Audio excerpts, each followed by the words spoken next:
Coming up next on the Jeff Crilley Show, there is an epidemic of quiet quitting happening across the globe. It's because they haven't read this book yet. Fix Your Why, the author just ahead.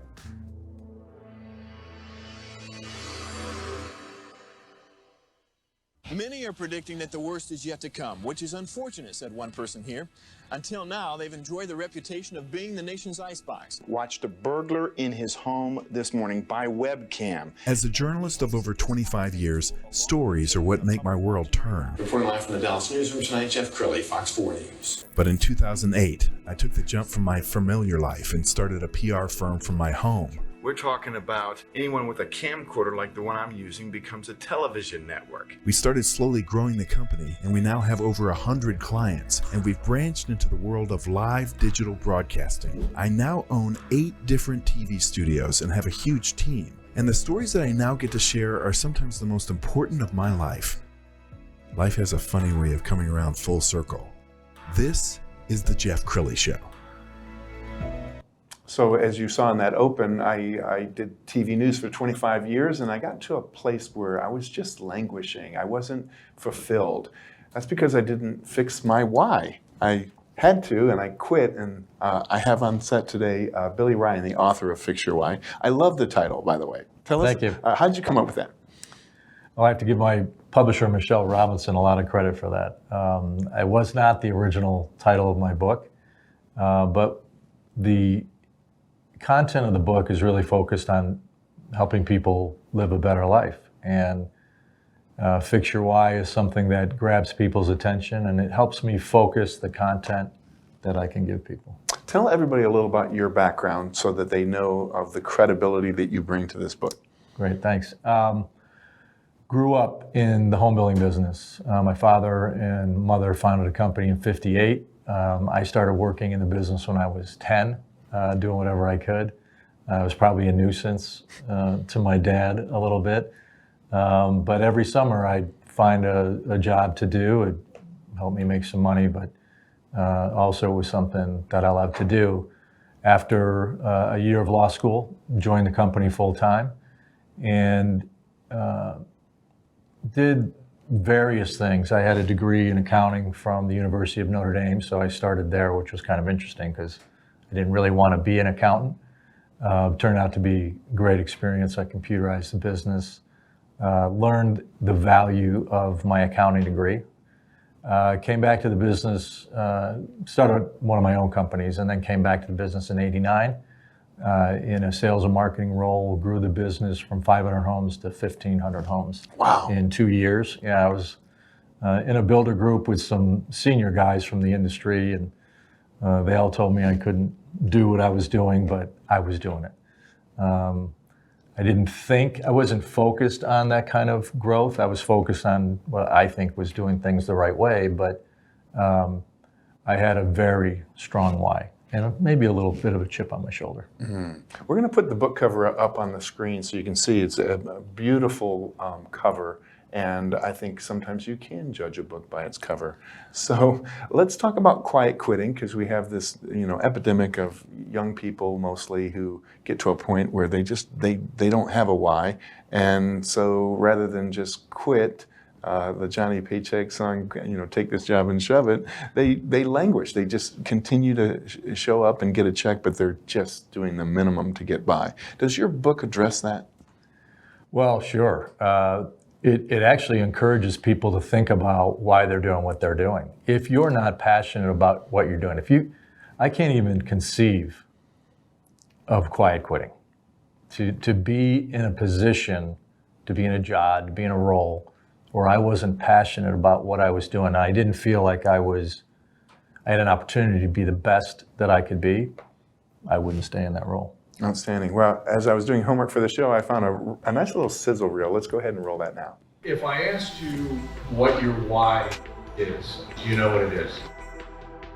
Fix Your Why is so much about enabling people with great ideas to execute those great ideas. Because I think we'd all agree, this world could be a better place, right?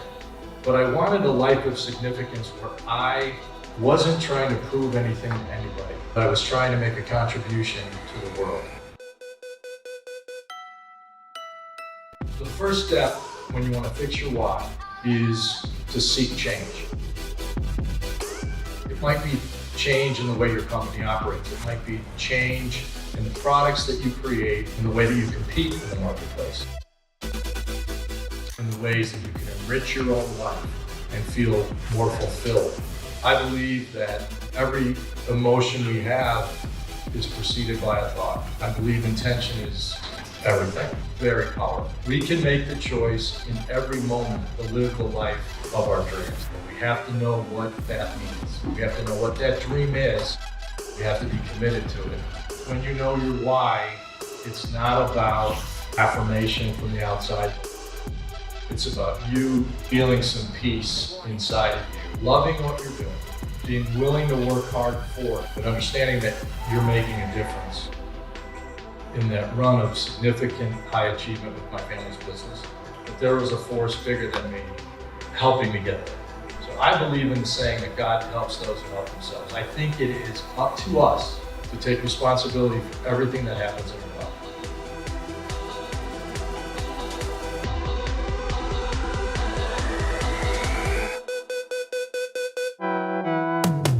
So you do a lot of speaking. What kind of groups do you like to speak to? I'll speak to any kind of group. I mean, I'm passionate about a lot of things, real estate, marketing, brand development. Brand development's a big thing. But I think in my book, I break it up into three parts. First is my story. Second are some elements, I call them elements, things that I leaned on as a leader to excel. And then the third part are life hacks. And it's really about the focus on the you side of your life, not the work side of your life, and trying to be the best person you can be. You were telling me a story that I loved just before the show about somebody who got the book and then went back to you and bought three more or something like that. A friend, he's become a friend, but he was actually somebody I hired to do some work on my house.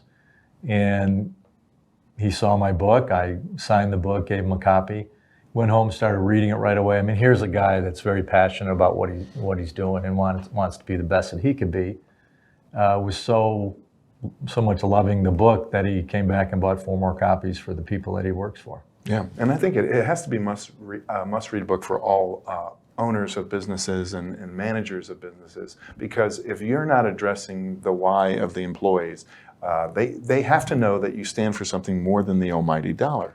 Well, I believe that. When I was experiencing this high achievement, we kind of retooled our sales team. And I think I had one of the best sales teams in the industry. They were so passionate about what they were doing. We all had a burning why. We knew, first of all, we knew we were doing something special because we were accomplishing or achieving at such a high level, but we wanted to be the best in the industry. And we were driven to be the best. And I think it's become more important.